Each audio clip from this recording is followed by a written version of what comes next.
Not too long ago, I did a video about your womanhood being snatched.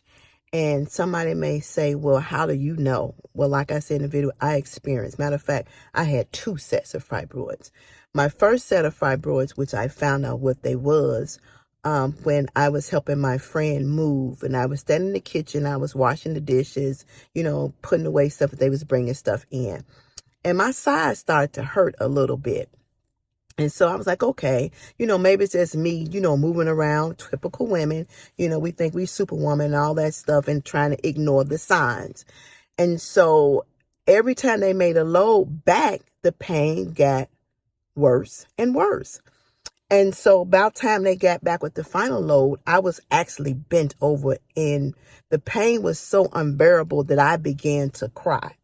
And so my friend asked me, she was like, well, what's wrong? I said, I don't know what's wrong. So our uncle made a joke to me, you pregnant? I'm like, I'm not pregnant. I said, but this pain is horrible. I've never experienced this pain before. So I ended up having her take me to the emergency room. And they end up doing an ultrasound and they end up seeing some fibroids.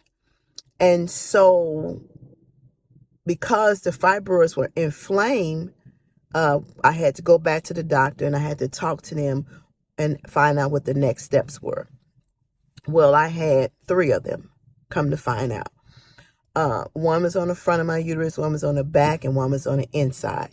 So I end up, going home with the medicine, and then I end up making a doctor's appointment, going back to see an OB-GYN doctor to discuss my next steps for my fibroids, to see what will be done next. But believe me when I say, I would rather deal with labor pains than deal with fibroid pains, because though that pain is undescribable. It's the throbbing, it's the aching. It is just horrible. So when I'm telling you all something, I'm not telling you something that I don't know. I'm telling you things that I experience myself. And I figure that it would be more relatable if I would share my story with you. Now, this happened some years ago, but it's still relevant today because women are still dealing with fibroids, and some women don't know what to do or how to deal with it. But you have to mentally prepare yourself for what the doctors tell you. You have to ask all the right questions. You have to know you as a woman, what you're looking for in the future and what you expect for yourself as far as health wise. So we'll continue part 2.